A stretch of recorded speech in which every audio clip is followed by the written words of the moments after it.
Hello! എല്ലാവർക്കും നമസ്കാരം. അപ്പൊ നമ്മുടെ കാലിക്കറ്റ് എന്റെ കേരളം പ്രദർശന വിപണന മേള എന്ന് പറയുന്ന ഒരു പരിപാടി നടക്കുന്നുണ്ട് ട്ടോ. മെയ് 3-ന് തുടങ്ങിയിട്ട് മെയ് 13-നാണ് ലാസ്റ്റ്. അപ്പൊ ഞാനും എന്റെ കൂട്ടുകാരൻ ശംഭുവും കൂടി അതൊന്ന് കാണാൻ പോയതാണ്. കാര്യമായിട്ട് അതിനല്ല പോയത്. ഇതിന്റെ ഭാഗമായിട്ട് അവിടെ ഒരു വലിയ ഫുഡ് ഫെസ്റ്റ് നടക്കുന്നുണ്ട്. നമ്മുടെ ഇന്ത്യയിലെ തന്നെ പല സംസ്ഥാനങ്ങളിലെ ആളുകളുടെയും സ്പെഷ്യൽ ഐറ്റംസ് വെച്ചിട്ടുള്ള ഒരു ഫുഡ് ഫെസ്റ്റ്. അപ്പൊ അത് കഴിക്കാൻ വേണ്ടിയിട്ടാണ്, അതെല്ലാം ഒന്ന് ട്രൈ ചെയ്ത് നോക്കാൻ വേണ്ടിയിട്ടാണ് ഞങ്ങൾ ഇവിടേക്ക് വന്നത്. അപ്പൊ വന്ന സമയത്ത് നമുക്ക് ഓടിക്കേറി അങ്ങോട്ട് എത്താൻ കഴിയില്ല. ഈ ഈ പ്രദർശനമേളയുടെ ഏറ്റവും ലാസ്റ്റ് ഘട്ടമാണ് ഫുഡ് ഫെസ്റ്റ് വരുന്നത്. അപ്പൊ നമുക്ക് ഓരോ സ്റ്റാളും ഇവര് പ്രദർശിപ്പിച്ചിരിക്കുന്ന എല്ലാ സാധനങ്ങളും കണ്ടിട്ട് വേണം പോവാൻ. അപ്പൊ കേറിയപ്പോ ഒട്ടും മോശമായിട്ട് തോന്നിയില്ല. കാരണം നമ്മുടെ കേരളത്തിൽ വന്ന മാറ്റങ്ങളെയും എല്ലാത്തിന്റെയും ഒരു മിനിയേച്ചർ മോഡൽ വ്യക്തമായി ഡീറ്റെയിൽ ആയിട്ട് അവിടെ ഉണ്ടാക്കി വെച്ചിട്ടുണ്ട്. നമ്മുടെ നാട്ടിലെ കർഷകരെ പ്രോത്സാഹിപ്പിക്കുന്ന രീതിയിലുള്ള കൃഷി രീതികളും, അതിനെ വളർത്തിയെടുക്കാനുള്ള കാര്യങ്ങളും അങ്ങനെ സംബന്ധിച്ച് ഒരുപാട് സ്റ്റാളുകളൊക്കെ ഉണ്ട് ട്ടോ. പിന്നെ അതുമാതിരി ചെറിയൊരു ഡ്രോണൊക്കെ എക്സ്പോ നടത്തുന്ന അതായത് പ്രദർശിപ്പിച്ചിരിക്കുന്ന ഒരു സ്റ്റാളും ഉണ്ട്. പിന്നെ ഈ ഒരു സ്റ്റാള് നമ്മുടെ ഫേവറേറ്റ് ആണ്. ഫിഷറീസ് വകുപ്പിന്റെയാണ്. കാരണം അവരവിടെ കുറച്ച് അക്വേറിയത്തിലായിട്ട് കുറച്ച് മീനുകളെയൊക്കെ പ്രദർശിപ്പിച്ചിട്ടുണ്ട്. വാഹ ഏട്ടച്ചുള്ളി എന്നാണ് തോന്നുന്നു അതിന്റെ പേര്. പിന്നെ ഈ കാണുന്നതാണ് നമ്മുടെ തിമിംഗലത്തിന്റെ കശേരു. ഞാൻ ഫസ്റ്റ് ടൈമാണ് കാണുന്നത്. പിന്നെ ഈ അക്വേറിയത്തിലുള്ളത് കുറച്ച് കരിമീൻ. നമ്മുടെ കേരളത്തിലെ എല്ലാ ഗവൺമെന്റ് സ്ഥാപനങ്ങളുടെയും സ്റ്റാളുകൾ ഈ പ്രദർശന മേളയിലുണ്ട്. അവര് കൊണ്ടുവന്ന മാറ്റങ്ങളും അതിനെയൊക്കെ കുറിച്ച് ഡീറ്റെയിൽ ആയിട്ടാണ് ഇവര് പറയുന്നത്. ഇതൊരു ഹാർബർ എഞ്ചിനീയറിംഗ് അതിന്റെ ഒരു സ്റ്റാളാണ്. അപ്പൊ അവര് ഈ ഡീറ്റെയിൽ ആയിട്ട് ഒരു ഹാർബറിന്റെ ഒക്കെ മിനിയേച്ചർ ഉണ്ടാക്കി വെച്ചിരിക്കുന്നുണ്ട്. പിന്നെ ഇത് ഫയർ ആൻഡ് റെസ്ക്യൂ ടീം അവരുടെ സ്റ്റാളിൽ ഉണ്ടാക്കി വെച്ചിരിക്കുന്നതാണ്. നമ്മുടെ വയനാട് ചൂരൽമല മുണ്ടക്കയിലെ ദുരന്തത്തിന്റെ ഒരു മോഡൽ, ഒരു ചെറിയ മോഡൽ ഡീറ്റെയിലിംഗ് ആയിട്ടാട്ടോ അവർ ഉണ്ടാക്കി വെച്ചിരിക്കുന്നത്. ഇതൊക്കെ ഒരിക്കലും മിസ്സാക്കരുത്. ചെറിയ കുഞ്ഞുങ്ങളാണെങ്കിലും പഠിക്കുന്നവരാണെങ്കിലും ഒക്കെ ഒന്ന് പോയിട്ട് ഒറ്റ തവണയെങ്കിലും ഒന്ന് പോയി കണ്ടു വരിക. കായിക കേരളം എന്ന് പറയുന്ന ഒരു സ്റ്റാളാണ് ട്ടോ. ഇവിടെ കുട്ടികൾക്ക് സ്പോർട്സ് റിലേറ്റഡ് ആയിട്ട് ഒരുപാട് ആക്ടിവിറ്റീസ് ഒക്കെ അറേഞ്ച് ചെയ്തിട്ടുണ്ട്. പിന്നെ ഉള്ളത് മുഴുവൻ സെയിൽസിന്റെ ഒരു സെക്ഷനാട്ടോ. അതായത് നമ്മൾ നേരത്തെ കണ്ടതുപോലെ തന്നെ ഒരുപാട് സ്റ്റാള്. ഇന്ത്യയിലുള്ള ഒട്ടുമിക്ക സംസ്ഥാനങ്ങളിൽ നിന്നുള്ള സ്റ്റാളുകൾ ഇവിടെ ഉണ്ട് ട്ടോ. കാരണം അവരുടെ യുണീക്ക് ആയ ഐറ്റംസ് ഒരു സ്റ്റോളിൽ കാണുന്ന സാധനം ഒരു പക്ഷേ മറ്റൊരു സ്റ്റോളിൽ കണ്ടോളന്നില്ല. കാരണം വ്യത്യസ്ത രീതിയിൽ വ്യത്യസ്ത കൾച്ചറിലുള്ള ആ സാധനങ്ങളാണ് നമ്മളിവിടെ ഓരോ സ്റ്റോളിലും കണ്ടുകൊണ്ടിരിക്കുന്നത്. ഇപ്പൊ ഇവിടെ ഈ കാണുന്ന മാലകളാണെങ്കിൽ കൂടി പ്ലാസ്റ്റിക് കൊണ്ടല്ല ലോക്കറ്റും അതിന്റെ മുത്തൊക്കെ നിർമ്മിച്ചിരിക്കുന്നത്. മുഴുവനും മരം കൊണ്ടാണ്. ഈ കാണുന്നത് ഒരു ടോയ് ഷോപ്പാണ് കേട്ടോ. ഈ എല്ലാവരും ടോയ്സ് പ്ലാസ്റ്റിക് കൊണ്ടാണ് കണ്ടിരിക്കുന്നതെങ്കിൽ ഇവിടെയുള്ള എല്ലാ ടോയ്സും മരം കൊണ്ടാണ് നിർമ്മിച്ചിരിക്കുന്നത്. ഇതൊരു തമിഴ്നാട് ബേസ്ഡ് സ്റ്റോളാണ്. ഇവിടെയും കൂടുതൽ ടോയ്സും പിന്നെ കളിമണ്ണ് കൊണ്ടുള്ള ഉപകരണങ്ങളൊക്കെയാണ് കൂടുതലായിട്ട് ഉണ്ടാക്കി വെച്ചിരിക്കുന്നത്. ഇതൊരു പോണ്ടിച്ചേരി ബേസ്ഡ് ആണ്. അടുത്തൊരു സ്റ്റാൾ സത്യത്തിൽ ഞങ്ങളെ ഞെട്ടിച്ചാണ് കേട്ടോ. നമ്മുടെ മലയാളികളുടെ തന്നെ മുഴുവനും ചിരട്ട കൊണ്ട് ഉണ്ടാക്കി വെച്ചിരിക്കുന്ന ഓരോ കരകൗതുക വസ്തുക്കൾ എന്ന് വേണമെങ്കിൽ പറയാം. അതൊക്കെ കണ്ട് നേരെ ഞങ്ങള് വിട്ടത് ഫുഡ് സ്റ്റാളിന്റെ സെക്ഷനിലേക്കാണ്. എന്റെ പൊന്നോ! ഒരു രക്ഷയില്ലാട്ടോ. നമ്മുടെ ഇന്ത്യയിലെ തന്നെ എല്ലാ സംസ്ഥാനങ്ങളുടെയും ഒട്ടുമിക്ക സംസ്ഥാനങ്ങളുടെയും ഫുഡ് കൾച്ചർ ഇവര് ഇവിടെ ഈ ഒരൊറ്റ ഒരു ഷോ കൊണ്ട് എത്തിച്ചിരിക്കുന്നു എന്നുള്ളതാണ് സത്യം പറഞ്ഞാ എനിക്ക് പറയാനുള്ളത്. കാരണം നമ്മള് പോണ്ടിച്ചേരി ആയിട്ടാണെങ്കിലും, പഞ്ചാബ് ആയിട്ടാണെങ്കിലും, രാജസ്ഥാൻ, ഒറീസ എന്ന് തുടങ്ങിയ നിരവധി സംസ്ഥാനങ്ങളുടെ ആ ഒരു ഫുഡ് കൾച്ചർ, ഫുഡ് രീതികൾ, വിഭവങ്ങളൊക്കെ ഈ ഒരൊറ്റ മേളയില് ഇവരിവിടെ കൊണ്ടുവന്ന് പ്രദർശിപ്പിച്ചു എന്നുള്ളത് ഒരു ചെറിയ കാര്യല്ല. ഈ കാണുന്ന തവയിൽ ഇങ്ങനെ കടന്ന് ചൂടായിട്ട് ആവി പറക്കുന്ന ഐറ്റാണ് കേട്ടോ നമ്മുടെ വനസുന്ദരി എന്ന് പറയുന്ന ഈ ഷോയിലെ ട്രെൻഡിങ് ആയിട്ടുള്ള ഐറ്റം. അത്യാവശ്യം നല്ല രീതിയിൽ മൂവ്മെന്റ് ഉള്ളതാണ്. നമുക്ക് കഴിക്കാൻ പറ്റിയിട്ടില്ല. വേറൊന്നും കൊണ്ടല്ല നമ്മുടെ കൂടെ ആളുകളുടെ കുറവുണ്ട്.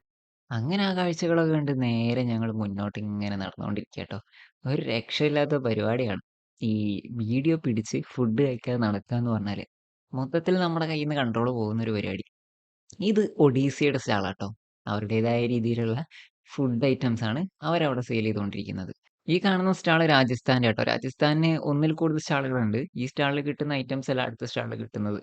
ഇത് പഞ്ചാബിന്റെ ഒരു സ്റ്റാളാണ്. ഇവിടെ കൂടുതൽ നമ്മുടെ പാനിപൂരി, സേവ്പൂരി പോലുള്ള ഐറ്റംസ് ആണ് കൂടുതൽ സെയിൽ ചെയ്തുകൊണ്ടിരിക്കുന്നത്. അങ്ങനെ നിരവധി ഡെസേർട്ടുകളായിട്ടും ഈ കാണുന്നത് എന്തോ ഒരു ടൈപ്പ് ഡെസേർട്ട് ആണ്. അങ്ങനെ ഒരുപാട് സ്റ്റാളുകള് നമ്മുടെ കോഴിക്കോടുകാരതും മലപ്പുറംകാരതും ഒക്കെ ആയിട്ട് നിരവധി സ്റ്റാളുകളുണ്ട്. ഞാൻ നേരത്തെ പറഞ്ഞ പോലെ തന്നെ രാജസ്ഥാന് 2, 3 സ്റ്റാളുകളുണ്ട്. ഒരു സ്റ്റാളുകൾ രാജസ്ഥാൻ സ്റ്റൈൽ ബിരിയാണി ആണെങ്കിൽ മറ്റേ സ്റ്റാളില് അവരുടേതായ ഡ്രിങ്ക്സും ചെറിയ ചെറിയ സ്വീറ്റ്സും അങ്ങനെയുള്ള ഒരുപാട് ഐറ്റംസ് ആണ് അവര് സെയിൽ ചെയ്തുകൊണ്ടിരിക്കുന്നത്. ഇവിടെ ഓരോ ഐറ്റംസും തീരുന്നതിനനുസരിച്ച് അപ്പൊ തന്നെ പ്രിപ്പയർ ചെയ്ത് അടുത്ത സെറ്റ് റെഡി ആയിക്കൊണ്ടിരിക്കുന്നുണ്ട് ട്ടോ. ഓരോരുത്തര് വന്ന് സ്റ്റാളിന്ന് ഭക്ഷണം ഇങ്ങനെ വാങ്ങി കൊണ്ടുപോകുമ്പോ സത്യം പറഞ്ഞാ കയ്യിന്ന് കണ്ട്രോൾ വിട്ടുകൊണ്ടിരിക്കുകയാട്ടോ. ഈ കാണുന്നത് മുഴുവനും പലഹാരങ്ങളുടെ കടയാണ്. അപ്പൊ ഇവിടുന്ന് എന്ത് വാങ്ങി കഴിക്കണമെങ്കിലും നമുക്ക് ആദ്യം കൂപ്പൺ എടുക്കണം.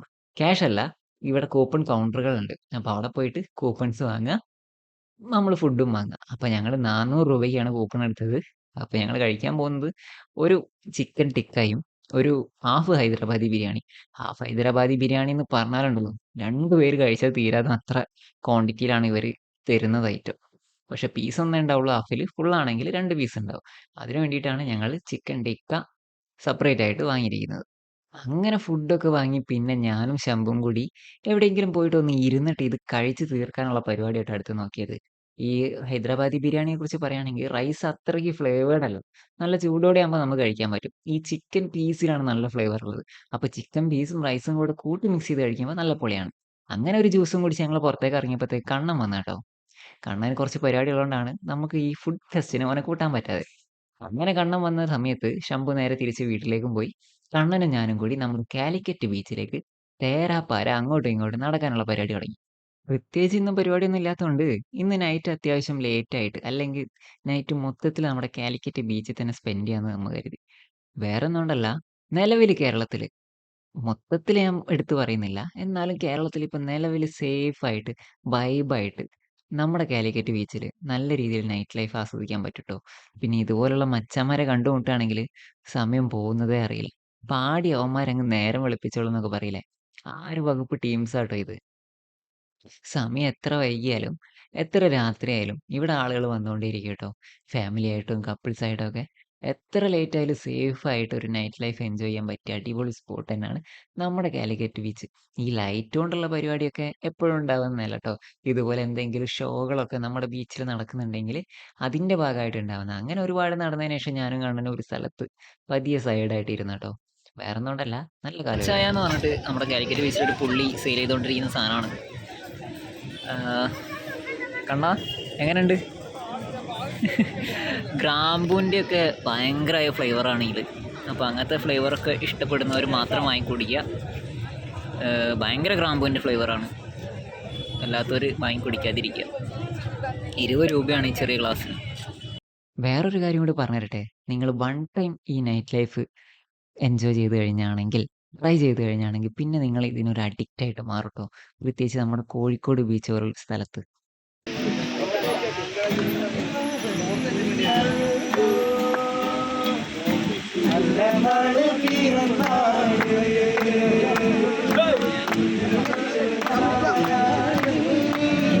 ഈ കേട്ടത് ഒരു ബർത്ത്ഡേ പാർട്ടാണ് കേട്ടോ.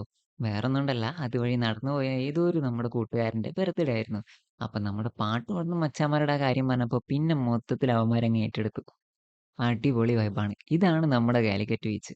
വരുന്നവർക്കും പോകുന്നവർക്കും ആർക്കും വേണമെങ്കിലും ആ ബീച്ചിന്റെ ആ നാടിന്റെ ഭാഗമായിട്ട് മാറാൻ പറ്റും. അതൊക്കെ കഴിഞ്ഞ് ഞങ്ങൾ നേരെ പോയത് ഒരു കോഫി കുടിക്കാനാണ് നമ്മുടെ ബീച്ചിനോട് ചേർന്നുള്ള ഹഗ് ആൻഡ് മഗ്ഗിലേക്ക്. ഇത് 24 അവേഴ്സ് ആട്ടോ.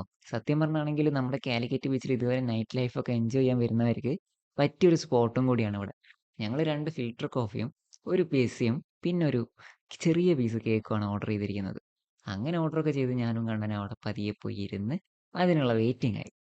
ഇവരുടെ ഇന്റീരിയേഴ്സ് ഒക്കെ പക്ക പൊളിയാണ് ട്ടോ. അങ്ങനെ അതൊക്കെ നോക്കിയിരിക്കുന്ന സമയത്ത് നമ്മളെ ഫുഡ് വന്നു ട്ടോ.